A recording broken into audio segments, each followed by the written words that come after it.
જય શ્રી કૃષ્ણ મિત્રો, welcome to my channel. તો ફરી પાછી એક નવી રેસીપી લઈને આવી ગઈ છું। તો તમને જોઈને અંદાજ આવી જ ગયો હશે કે શું છે। તો હા, અત્યારે જો વરસાદની સિઝન હોય અને બધાના ઘરમાં ભજીયા ના બને એવું તો બને જ નહીં। તો મેં આજે ભજીયાની રેસીપી શેર કરી છે, પણ વિધાઉટ મેથી, એટલે કે જો મેથી હાજર ના હોય અને આવા ચોમાસામાં મોંઘી પણ હોય તો આપણે ભજીયા આજે બનાવવાના છે સરેગવાના પાનના। એકદમ ટેસ્ટી બને છે, તમે મેથીને પણ ભૂલી જશો। અને સરેગવો હેલ્થ માટે ખૂબ જ સારો હોય છે। સરેગવાનું પાણી, એના પાન અને શીંગું, આ બધી વસ્તુ આપણે ખાઈએ તો હેલ્થ માટે ખૂબ જ સારી હોય છે। તો આજે આપણે હેલ્ધી ભજીયા બનાવીશું। જો મેથી ન હોય તો આપણે સરેગવાનો ઉપયોગ કરી શકીએ છીએ અને ખૂબ જ સરસ બને છે। તમે જરૂરથી ટ્રાય કરજો અને વિડીયો પણ એન્ડ સુધી જોજો। અને ભજીયા એકદમ જાળીદાર, જે રીતે કંદોઈ બનાવે છે એ રીતે મસ્ત બને છે।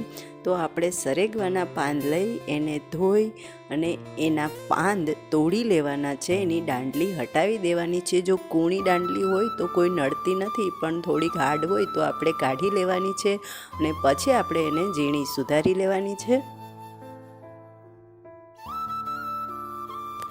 સરેગવાના પાન આપણે જેમ બને એમ કૂણા હોય તો વધારે સારું, કેમ કે કૂણા જ હોય છે અત્યારની સિઝનમાં। તો હવે આપણે ચણાનો લોટ લેવાનો છે।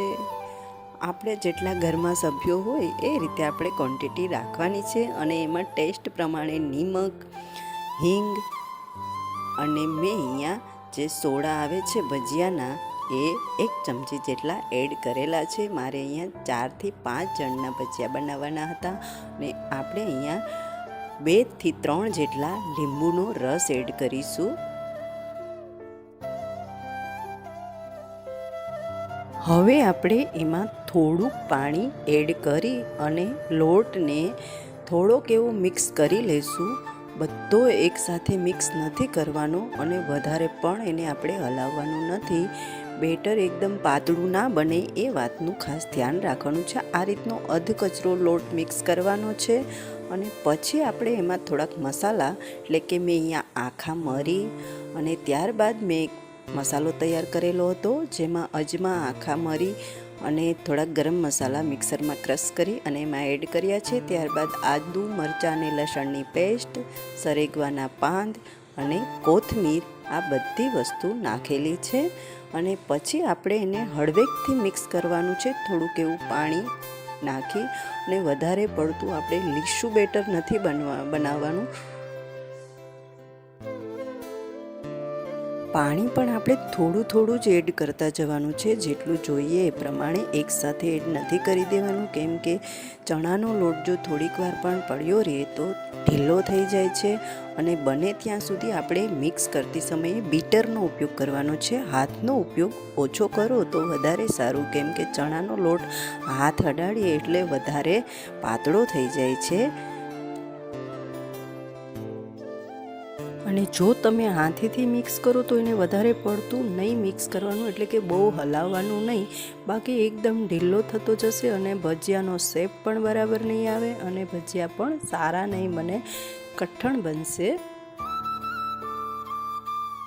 તો તમે જોઈ શકો છો કે એકદમ પરફેક્ટલી બેટર તૈયાર થયું છે। ભજીયા સરસ રીતે પડી જાય તેલમાં અને પૂંછડી થોડીક ઓછી બને એ પ્રમાણે આપણે બેટર બનાવવાનું છે। જો ઢીલું ખીરું હશે તો ભજીયામાં પૂંછડી વધારે પડતી બનશે। તો આપણું બેટર તૈયાર થઈ ગયું છે ભજીયા બનાવવા માટે। તો હવે આપણે તેલને ગરમ કરવા માટે મૂકી દઈશું। અને હા, અહીંયા હું થોડીક આગળ ખાંડ ઉમેરતા ભૂલી ગઈ હતી, એટલે મેં પાછળથી ઉમેરી છે। ચપટી ખાંડ ઉમેરવાથી ભજીયા સરસ જાળીદાર અને પોચા બને છે। તો આપણું તેલ પણ ગરમ થઈ ગયું છે। તો આપણે હવે ભજીયા પાડી લઈશું। ભજીયા પાડતી સમયે જો તમારા ભજીયામાં પૂંછડી વધારે થતી હોય તો તમે 2-3 ભજીયા પાડી અને પાણીમાં હાથ બોળતા જશો તો ભજીયામાં પૂંછડી થોડીક ઓછી થશે અને સરસ રીતે ગોળ ગોળ ભજીયા બનશે। અને આપણે અહીંયા ભજીયાનું તેલ શરૂઆતમાં એકદમ ફાસ્ટ ગેસ ઉપર ગરમ કરી લેવાનું, પણ પછી વચ્ચે વચ્ચે સ્લો ફાસ્ટ કરતો જવાનો છે. ગેસને વધારે પડતો ફાસ્ટ પણ નથી રાખવાનો, બાકી ભજીયા લાલ થઈ જશે અને થોડાક કડક થઈ જશે, કઠણ પોચા નહીં બને.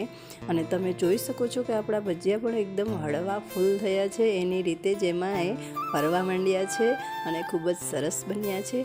અને એની ચેક કરવાની જો તમને આઈડિયા ના આવતો હોય કે ભજીયા સારી રીતે પાક્યા કે નહીં, તો એના માટે ચાકુની મદદથી આપણે ભજીયામાં આ રીતે ચેક કરી લેવાનું. જો ચાકુ બરાબર ક્લીન નીકળે, જે રીતે આપણે કેક ચેક કરતા હોઈએ એમ, તો ભજીયા આપણા રેડી થઈ ગયા છે અને આપણે એને કાઢી લેવાના છે.